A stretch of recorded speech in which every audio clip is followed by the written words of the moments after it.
Good morning, good afternoon, and good evening. Whenever you're listening, I thank you for doing so. I am Kevin Mumphrey, and this is Fuck We'll Fix It in Post. I am here once again with my colleagues, Karsten Hype Ferguson and Victoria V.A. Jones. What's going on? So today I want to talk, I'm just flat out asking you, do y'all think film is the most powerful form of art today? Yes. Outside of books, I'll even use statues, paintings. Right. Because who reads books now? You know? And I'm talking, okay, understandable. I read books Audio too. books. I read books too, but I'm saying out of the billions of people in the world, what do? They listen to music and they watch television and look at films. More people do. So, yeah, more people do. More people will opt for the visual because it's more passive. So it's a little bit easier, I guess. Just like the audiobooks, just like a podcast, if it will fix it in post. And no, I'm like for real. And I was saying, like, when you gain something in society, you take something away from it. Right. So as I said, beginning with stories, they just memorize them and they just tell the stories. So humans had great memories. When we came to books, our memories wasn't as good because we could just put them in books. Yeah. And now with film, we kind of getting away from writing, but I mean, we still take from books and make films out of them. Yeah, but it's also the interpretation of the director or the screenwriter who's writing from the book. Every book that is made into a film is not like the book. True. I mean, but you can't do that. There's no way. But it's right there on paper. So it's right there in the book. So if you take everything out of the book and you put it on screen, it can, you know what I'm saying? But it never happens. But there's no way to do that. Even like, say, something like Lord of the Rings, you could only go so far because you still have the time. You're not going to make a 8-hour movie. I mean, I guess you could break it up into parts, but is it really going to be that a miniseries? Is it going to be entertaining? Probably not. The miniseries thing, that's different. Like, Breaking Bad, you do continuation kind of stuff, and you could actually break it down like that. I never really thought about it like that, but yeah. And also, like, stuff you put in, like, something that's in a book, it does well on the book, right? And maybe the director can't put that vision on film as well, or they can, and it just doesn't work as well. Yeah, because like in a book, you're using your own imagination, right? So you're reading the book, and it's your own imagination of what's going on. Like it can be in detail of what's in the book, but it's still your imagination. You know what I'm saying? That's probably why it's so widely, accepted as, like, I guess, superior to as far as like imagery, because everybody makes their own imagery, so it has its own power to whoever is actually like bringing it to their own life by reading the thing. Now, you should imagine that. Does that kind of add to maybe the power of film? Because while you write the book, you're writing from your imagination, but with the reader, they're also reading from their imagination. Yeah. So millions of readers get millions of different imaginations, different viewpoints. Like, for example, they think I would bring this film, the 50 Shades of Grey. Yeah. So I read a little bit of it, but just a little bit. Just a little bit. Just to get the whole thing. Just to get the point. So it didn't take long. The point is on the cover. The first 10 pages, just a little bit. It was more like 50, but so 50 pages of 50 Shades. Ironically, yes. I was at 50. Like, I think I'm good. I guarantee you, the book is better than the movie. Exactly. I saw the whole movie. So, but our producer is nodding yes. So here's here's what kind of the disconnect to me. As I read it, I had my own vision of how the characters looked, right? How they kind of vibe together, and all that. Now in the film, it didn't, like, in my mind, the leading male was older, and I mean the woman was younger, but in my mind, older guy. So in the book, it didn't give you the age or nothing like that. It just I gave don't- a description. Yeah, just kind of a description. And I was thinking like older male. I wasn't thinking what I saw. So it's like, it didn't. What'd you see? Nah, we're not doing that. It's just, Oh man. I mean, the contents was, I mean, somewhat the same, but how I envisioned the characters being Yeah. was somewhat different. So, So, did you visual the woman being what she was in the film? yes, now I didn't think the characters meshed as well together as they did in my imagination. They meshed it very well. But Wait. You know what's funny to me that you just brought this up? That dude could not be broke. You gotta be. I mean, you gotta be well above paid to be able to get away with that stuff. He wasn't broke though. No, that's what I'm saying. Like, you can't have no broke dude being like, "Oh yeah, I'm gonna dominate you." Like, nah, she ain't gonna allow that. I mean, some women like I them mean, some prison women are- dudes. You know what I'm saying? yeah. Uh, They like their dudes like really aggressive. They Now, like there's- thugs. There's level of I think there's levels to it when you're broke. yeah, Like I think you can get to level 3 you to can- 4 when you're broke, but you can it only go so far. depends. You can only go so far. Like, but I think part of that too is like, some women like to kind of degrade some of those dudes too. So like be like, yeah, he talks to me like this, but he really ain't shit. now the that's the women who- Because it's weird. It's really weird. Because I've seen groups of women online talking about this. I've seen dudes too, but like they always get dismissed. But it's like they be like, yeah, and they bond together over these dudes that ain't shit. And I'm like, why y'all spending so much time on these dudes if they really ain't? You know what? Let's get away from that. Continue what you were saying, Kevin. Christian Grey, go I ahead. damn near forgot my point. Ah. But like I have that effect on him. you do. So with film, it kind of focuses. Like, does it seem to make it more powerful that you're focusing on necessarily that director's vision? Yeah, I don't know. Maybe. Because on film you're only seeing one vision, Right. Vision of that director, well, the director and Director writer, and the writer. and probably even because depending on seeing the actors put. Well, their, that's why people get upset when they've read the book and they go and they see the film and they're just like, "Oh, this is trash," because they've read the book because you and their own imagination comes out in the book, and then they go and like, "This film is trash," and Well- then somebody else will be like, "Oh, this is the best film ever." they probably didn't watch that, You- read that much of the book. You know, so. part of me though, whenever somebody says that, it's like psychologically they're trying to defend their position because they don't want to say, "Yo, I jacked up. I watched the wrong movie." So like they say stuff like, "Oh, it's pretty good. It's all right." Sorry. Yeah, I'm like, it's not great. I mean, because like, when's the last person that said something bad about the movie Forrest Gump? Like, you don't know that many. You don't know that many. outside of preferring to Jenny. Not much. No, but I'm saying the movie as a whole, whatever, like the whole movie experience. Be like, man, Forrest Gump was terrible. Nobody's gonna say that, but everybody's got memories of watching that movie more than one time. Hell, I remember it's like a button. It's like you go sit down, it's on TBS, and then you realize when the credits are rolling, you be like, man, I don't watch that whole damn movie again. Yeah, you're right. Actually, I did like 2 months ago, and I was literally just like, "Oh, look, Forrest Gump is on." They still playing this movie. Yeah, Next thing I know is I'm watching credits. yeah. It is definitely one of those movies that have an effect. And no, see, the reason I know why I kept watching. I want to say, did I still hate Jenny as much today as I did Yes, I when did. I saw? Yeah, no, it's actually more. Yeah, it's like Yeah. because it's more levels to it now. It's like, man, I had time to think for years about what this woman did to him. Like, almost like it happened to me. Almost like it Yes. was like a cousin or something like that. I'm I like, think every guy who's seen that movie kind of feels that way when it I comes was to her. like, you so selfish, Jenny. You're so selfish. And it's like I'm looking at it now through an adult eyes and more of an understanding. Like, are you crazy?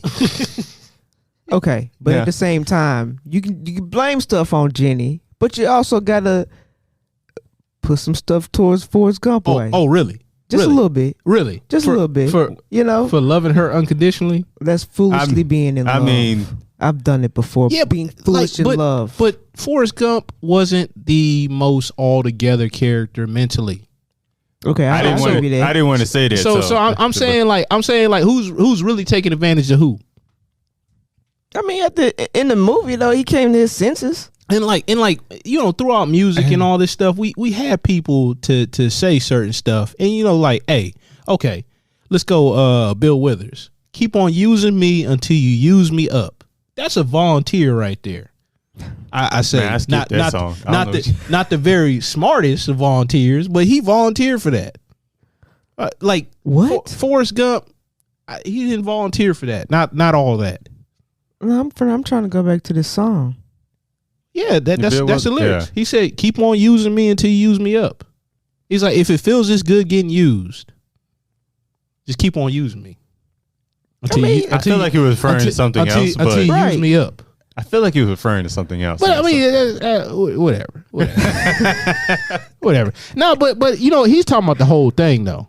He's talking about everything. He's talking about the whole relationship. You sure? Like there's another song that is very oh, he gotta go to another song. Go ahead. No, I'm saying like it was on a DJ Clue mixtape, whatever. And it's like the dude said, you can have the house, the cars, take everything, just leave your love. And I'm like, nah, I'm gonna need them cars. I don't need that car. I gotta get around. You went from Bill Withers to DJ Clue. Yeah, it was an R&B song though. It's like it was like the mixtape? Fashion or something like that. Yeah, because they did mixtapes like albums back then. Oh yeah, he definitely talking about the 90s. Clue. No, it wasn't 90s. So my early 2000s. Early Yeah. 2000s. Okay. Yep. So right around that. I mean, yeah. I mean, anyways, So I mean, go back. Yeah, my bad. But so you've heard this term, like film is a mirror of society. Yeah, or shape society. I think all art. Okay, so do you think film shapes society? Yeah, film and television. I don't. Well, I think it has the power to shape in some way, but I think it's more telling of society at the time because art imitates life. That's the saying, right? Yes, art imitates life. So I think just like rap in the early 80s or whatever, like when they was like doing whatever, and in the 90s you had some conscious waves, and now you got little oot Uzi? vert Uzi? Yeah. snitch. I was like, it's crazy. It's yeah, crazy. I mean, but at the same time, if look at Nickelodeon and look at I don't know, probably Cartoon Network, and you see these kids having these shows, and the kids watch the show, and then they go out to school, and they're like, "Oh, that's new. Yeah, I got it from this show. That's shaping the culture, society." Well, I mean, you got different kids now too, because like, I mean, even when I was younger and I used to watch Nickelodeon or anything, and somebody was wearing a style or some shoes or something like that, guess what I wanted when I was like, hey, going into a store or something like that. Hey, mom, can I get those? I seen it on television. You go to school, everybody's wearing them. yeah, but if it's too crazy, like back in the day, we wasn't doing it.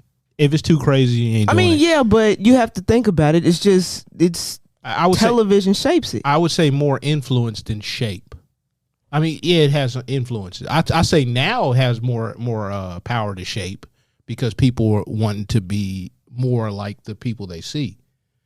You if you saw a style, like you had a similar style, but you try to put your own flair on it before. I'm like, oh, my man was wearing a do-rag like this. Then you imitate before you kind of find your own style. Yeah. But because I think it does both. Like I'll use an example like Star Wars. There's nothing necessarily in an American or world society that made a Star Wars. Just something a guy envisioned. He just made a world in his head. And now, I mean, it's its own culture within itself.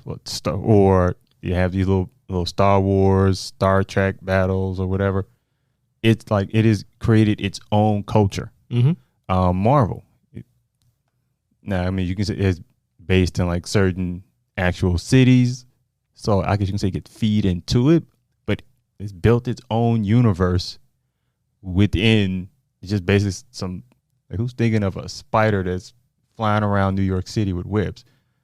That's just something he just thought up, and bam, like he's just as American as apple pie at this point. Mm-hmm. Superman, a dude who could fly with tights and put on glasses, and no one seems to recognize him. Just something that came out of this dude's head, and it's probably just as American as Tom Brady at this point. You know, with the Superman thing, I don't think Superman hung out on enough black people because they No. would point out they would point out the obvious. Where was Superman based out of? Metropolis. No, I think that's where he grew up. That's where he went. As Smallville. I'm pretty sure there wasn't. I want to say it was like Kansas or something like that. Right. In the middle of nowhere. It was in the middle of nowhere. I mean, Kansas is a place. It in the middle of nowhere. How many people are in Kansas that are black? I mean, the airport's pretty busy. No lie. Like, it was actually one of the busiest airports or whatever because executives would fly in to have meetings and then fly out of that very airport. The airport. There's an airport in Kansas. No, I believe you. I'm just saying, out of people living in Kansas, there's no reason why I want to go live there. Well, that's you. I mean, there's ill in Nebraska. There's what? I had to edit myself. you never seen Belly? You never seen Belly? Oh yeah. Is this the illest in Nebraska? And good Lord, I don't even remember that part. My man was eating a banana. I'm not trying to see no dude eat no banana. And then he went and called and snitched on. He dropped dime on old boy. Oh, dude with the glasses. Yeah, Kane from Minister Society. I didn't know that was him for years. Yeah, but oh God, no, I don't remember him saying that. Yeah, he's like, yeah, I don't like that. Yeah, I remember that. He said, hey, they was he said they rolling majorly. They rolling everything. They rolling majorly. But him talking about something about Nebraska. But no, that was Method Man said that. He came up to him. He's like, "Yo, is this the illest in Nebraska?" I know Method Man was on there. He just wasn't that memorable on there for me. But anyways, so we talked about like the power that like film can have currently to an audience. So what is the responsibility of a filmmaker? To tell the truth. Just to think about the truth. Especially in film, it could be like one person's truth can be one thing, another person's can be another. You're right. So but one truth affects another person's truth. To tell your truth then. To tell the truth of the person, the director and their vision and stuff like that. For me, I'm always tell the truth in my films. What I'm saying? I'm not gonna sugarcoat nothing. That's just me. I say do no harm, and just tell your story. Just tell the story. Like, story above everything. It really is what I say. Don't put ideology or anything but ahead of the story, because in all actuality, the story needs to be everything. But now there has been a history of like propaganda being put within films. So I mean, do you still kind of see that today? Yeah, somewhat. Is it more subtle? A little bit. Do you think it's more subtle? No, I think it's super heavy-handed. So you I say like maybe world, because probably the bigger case of it that I've seen is like World War II, when they say they kind of romanticized the American soldier. Part of that maybe. So you think that would be more subtle than what we do? Well, no, it's like, but everybody knew it then, like, and they were all for it. It's different now because it's passed off differently. It's like supposed to be like impartial or the truth. Yeah, but obviously it has a bend one way or the other. Oh, so you're saying it's presented a different way as impartial, but yeah, that cake's got propaganda in it. Yeah. Oh, okay. Propaganda cake. I was like, yo, propaganda cake, man. That's what's up. So we having so many like different avenues to put films in, whether it's streaming services, YouTube. I mean, do you think that's like too much for a medium that's powerful as it is? Nah, I mean, it's gonna go somewhere, right? But now, if you had, like, I'll just use like networks. So, like in the '90s, when we were growing up, like what, 3 major networks? So what? So it's Fox, ABC, Fox, NBC, CBS. So like 4 major networks. So let's say all of movies coming out of 4 networks. You don't get it. I mean, there's a lot more stuff that's getting Right. it's probably never seen. Those scripts are like, oh nope, not there. Oh nope, not this one. So that's, and I mean, producers now get thousands of scripts. Right. And even now they still Throw 'em away. Yeah. So like with all of that, they need content. So could they be a little more, I don't want to say reckless, but a little more a little more open-minded on what they will put out there just to get content? Yeah. I mean, I don't know. Um,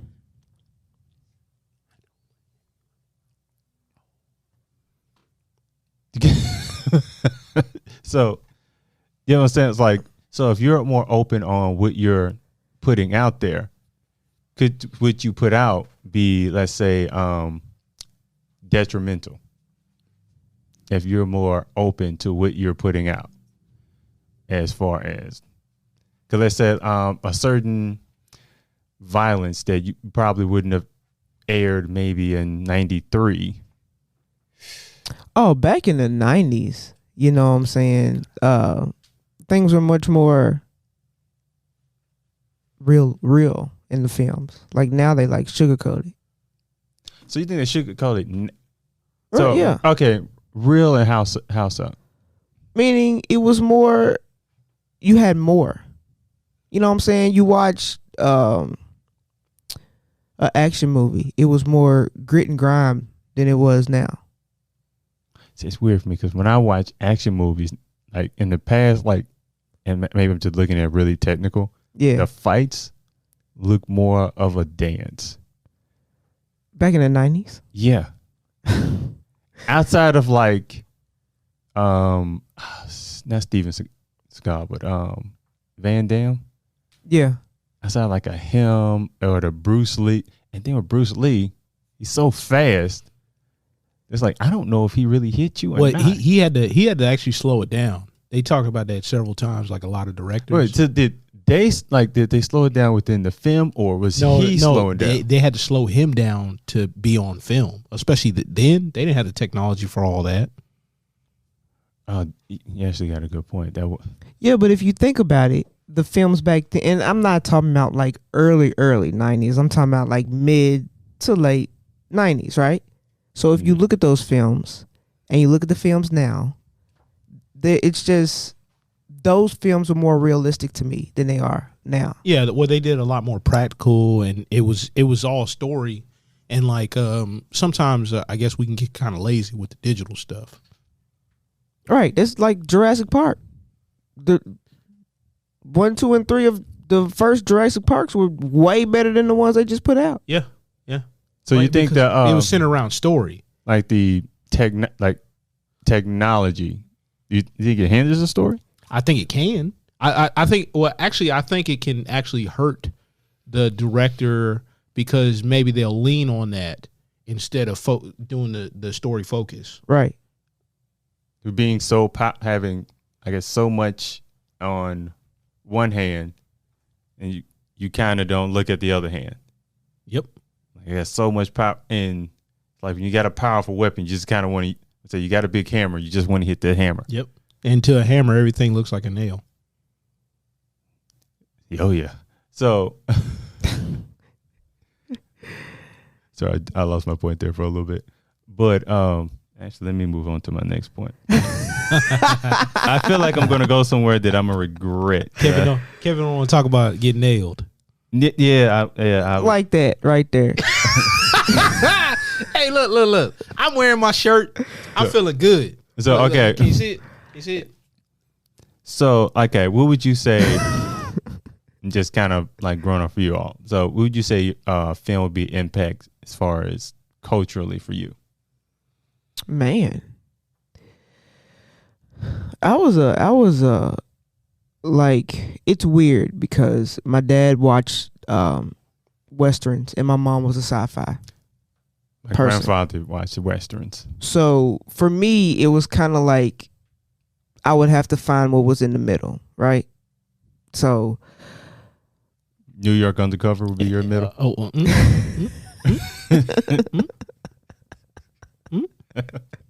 New York Undercover in the middle. Man, I didn't say that. I just Kevin threw it- said that. I was just throwing a. I did not say that. Kevin said I'm that. just throwing an example out, just seeing what happens. you know, Just- but New York Undercover is not too far from a western, right? It's just set in modern, urban Yeah. settings. that's why I threw that out there. Like So going back to that, okay, I was more into television, right? So my shows were Buffy, Angel, Charmed, sci-fi, and So a little bit of supernatural. right, a little bit of that Western feel to it to some of those episodes. that was like Channel 13 to me. That was the WB. That was all of the WB. The WB. Like I wasn't into the The UPN. the romance or the, you know what I'm saying? It was like in the middle for me. Those supernatural shows are in the middle for me. What about Homeboys in Outer Space? You weren't in that? No. What about Sparks and Sparks? No. Now you're showing your age, because I don't even know what the second one you said. I've heard of Homeboys in Space. It was the law firm one with old boy from Juana Man.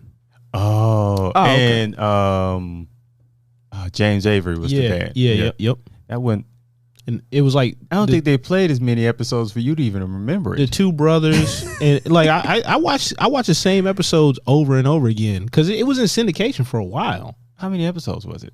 It was like maybe 2 seasons, maybe 2.5. Okay, it was longer than Something I like thought, because it was there and then it was gone. I mean, but When I remember. they played it at weird times, and it was like because I think it started around the same time as Girlfriends did. Obviously, one outlasted the other. Oh, I definitely was watching Girlfriend. Oh yeah. Of course he was. This how they doing it? Yeah. Of course he was. Of course y'all were. Yeah. Absolutely. I mean, it was a learning thing. But Oh, please go. oh, really? Absolutely. I'm done with my statement. Nah. Like, go ahead, add 2, please. There's no add to it. Yeah, please. No, you tell us now. Please. You tell us. I told you. I got excited. I was like, yeah. So okay, So that Girlfriends was yours, huh? No, I did enjoy Girlfriends. It was written very well, and being a dude, not actually being around a lot of women, like what I'm saying, like when they're around themselves, it was like a different look. But as far as like anything from the overall medium, I was like, there were certain movies, and it was always music in movies. And I know the first movie that I actually consciously realized the music was affecting me was like Short Circuit. what was it about Short Circuit? With the robot. It had the 80s hairband music, man. And I remember like it's like Pat Benatar, or was it maybe Pat Benatar, and it was like Holding Out for a Hero. And it was like so cheesy. And I watch that now and I'll be like, man. That music in 80s movies, like, cause even like the Rocky, that music sounds cheesy. But it had the overall theme, and it coheses together with the whole overall story. Everything fit. But I'll give you another example. So this is more television, A Different World. Yeah, that was good. Yeah. I enjoyed that. Fresh Prince. Now, Fresh Prince was sidebar. Fresh Prince or Martin? Probably Fresh Prince at the time. Martin maybe more now. What about you? Martin. All Yeah. day, every day.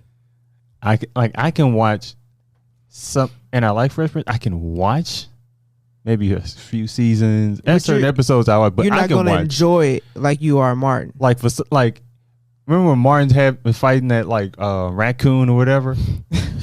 I know it's fake. It looks fake. Nothing about it looks real. And yet it is still hilarious to me. But it's a human moment. That's how you would act in that moment, or that's how a lot of people would act in that moment. And yeah, he took an action, and I mean he's comedic. He's a comedian, and he blew it up. And now actually kind of like hearing about how they made that scene where it's like they were short on time, and Martin was like, "I got this. Just give me that, and I'll make it work." And he did. So that's what I absolutely. That's why I can watch Martin like forever. So, but no. So I'll bring it up a different world because the impact of that show made like more kids like want to go to HBCUs. Right. Some that didn't even like Hillman don't necessarily exist, right? It sounds like something that exists, but they was okay. That don't exist, so they start looking at other HBCUs, and they start just going to those historically HBCUs, and it's just had like growth from I believe like I think for like a decade after that. Well, yeah. I mean, that's what you call influencing society. Yeah. So I mean, it imprinted, and that's in a good way. That's in a good way. What would you say would be a bad way that a films? Maybe some parts of Fight Club. Some parts of Fight Club. Yeah. Because specifically Fight Club. Well, I mean, like it's not good to just go and get in random fights or blow stuff up. That's a lot of movies, though. I liked Fight Club, though. No. I'm saying some parts. He said what's bad. I said some parts. So like to get out the aggression is one violence. thing, but you gotta figure out how to get the aggression out without actually affecting somebody in a certain way. You know what I'm saying? So why Fight Club in particular did you pick? Well, it's just the idea that came up, and I was like, well, why not? I mean, there's so many other movies with violence in it. Yeah, but I mean, like you got a whole bunch of Electra. Didn't care for that movie. We can go with that. So yeah, it was terrible. That movie's terrible. It was terrible, but I'm just saying. I mean, you might as well have said Catwoman. Nah, Catwoman was better than Electra. Okay. Wow. Yeah. I mean, Catwoman was bad, but like it was better. A tolerable bad. Like think of something like an alcohol you don't like, but it's like all right. I throw up after 5 shots, but it's cool. See, with Electra, I'm not getting 5 shots. Yeah, it's like you taste the first taste, and it's like, nah, I don't even want to get drunk like, to this. Ooh, no. This is diluted with something. Like, no, this is horrible. Yeah. So. I went out and I bought that DVD. Wasted my money. Well, Electra? Yeah. Wait. Did you see the film before you bought the DVD? No. Why'd you do Because I'm fit to say. I didn't see I was like, oh, this looks interesting. You know how you watch? She should have went to CD Man at the barbershop. Really? Hey, it only been $5. But I need quality. Okay. Hey, they got quality. And sometimes I was a quality kid. All right. I needed to see the effects. I needed to get the whole vision. I didn't need to see people running through the screen or somebody yelling, "There you go, girl." Hey, that's part of the entry. I was like, hey, you know what? I forgot that. It's like, look, you getting a movie going experience at a less than premium price.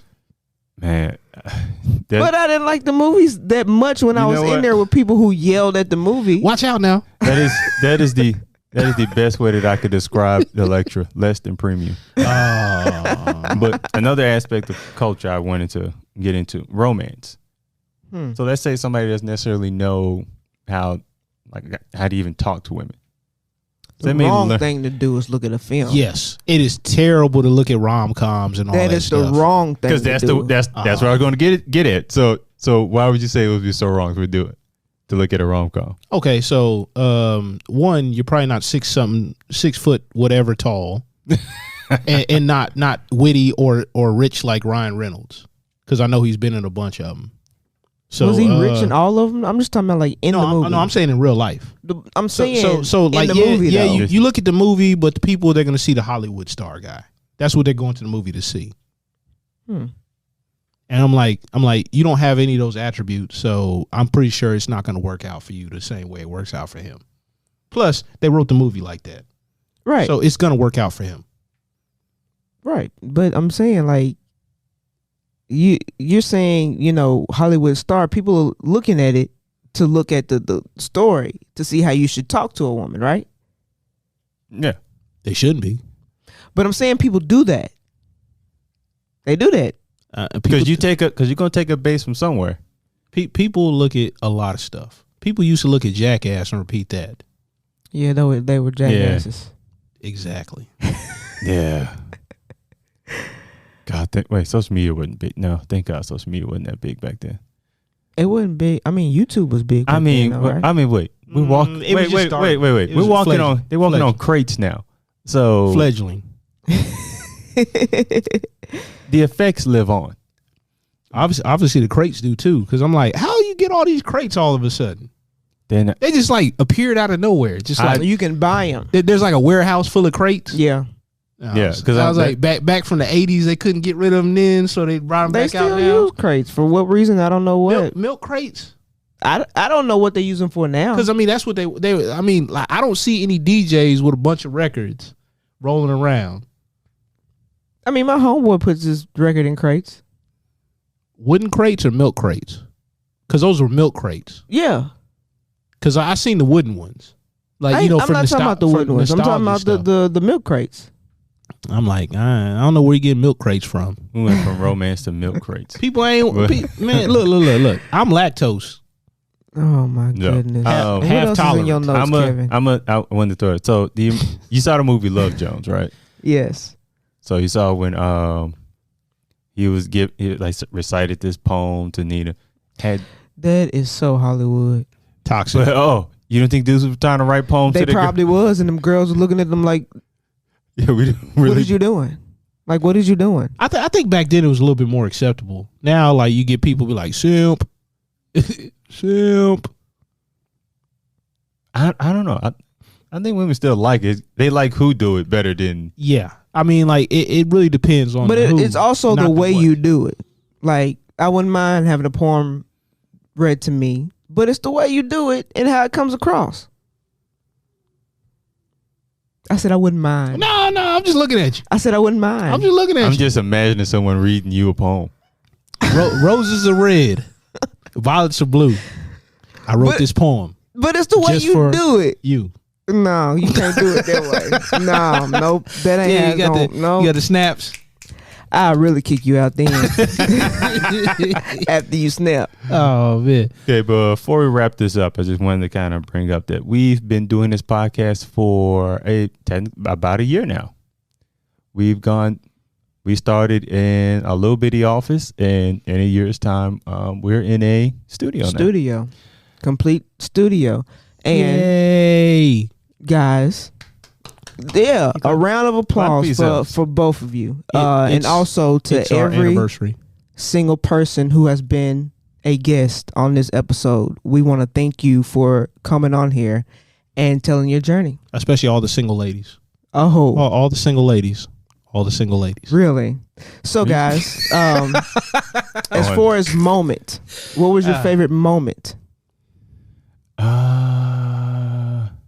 Like from me, every single moment y'all didn't laugh at my bad jokes.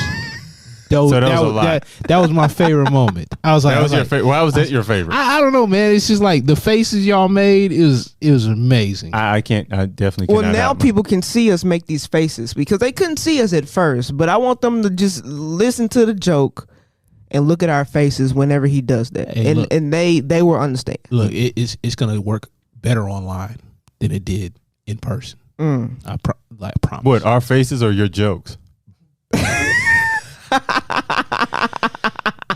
That hurt me, Kevin. Look at his This is face. so- Look at Kevin, Kevin's I'm sorry. face. I didn't. Look I'm at sorry. I Kevin's didn't mean to face. make- Kevin, that hurt. I was confused because I knew what you was like. If I couldn't hear it and laugh, well, I'm gonna see it and laugh. Man, Like if you wave your hands around, that's gonna work. oh my goodness. I'm like, I'm getting embarrassed now.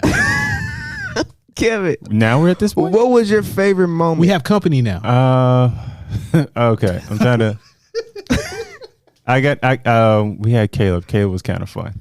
Caleb was fun. I enjoyed Caleb. We got to get him on video. We got to get him in on video. I just 'Cause remember. he's super animated. I just So remember. he can laugh at your jokes. Yeah. He laughs at my jokes. I texted him a joke the other day. And what he And he replied back? texts LOL, and his face is like look, this. The crying emoji. The crying emoji. And his face is this. Wow. He was laughing in his soul. I'm telling you. His soul was not laughing. None of that. Nothing was laughing, but the emoji. I just remember that episode and him talking about, I think, his favorite movies, and y'all got off subject with something else, and I was just trying to get back to it because I didn't know what y'all were talking about. Oh, And- I remember. We should probably move on then. I'm gonna have to listen to that again because that was a good conversation. I don't remember what we got off. Like, you know what? Go ahead. On you. I don't know. It I do know, but I don't know. I think it was a lot of moments. I think the episode where Landry's talking about the bipolar Oh, strippers, oh, like yeah. that was kind of fun. You know, that what was I'm way saying? more than kind of fun. That just sounds like a skit we should make. But And then all the people don't know of all the places that we have done this podcast. Like we've done it in the yoga studio once. We've done it in She revealing all the secrets. Man, chiropractic spot once. I didn't want to. You know what I'm saying? I mean, I didn't hell, want to give too detailed on that, but yeah, we. started from the bottom. Now we halfway there. Okay, you got. We ain't there yet, but we halfway there. It's a halfway point that we're at. So It's like a halfway house right here. This is the halfway house. this is the halfway house. Well, this is a one- good house. It's a hell of a halfway house. I'm staying here then. You got a good family. Oh my goodness. You gotta keep them. Okay. Well, on that note, I think we're going to wrap it up. Thank you all for listening and watching today. I am once again Kevin Mumphrey, the Fix It Impulse, with my colleagues Karsten Hyde-Fargson Yeah. and Victoria V.A. Jones. Good afternoon. And that is a wrap. Yeah.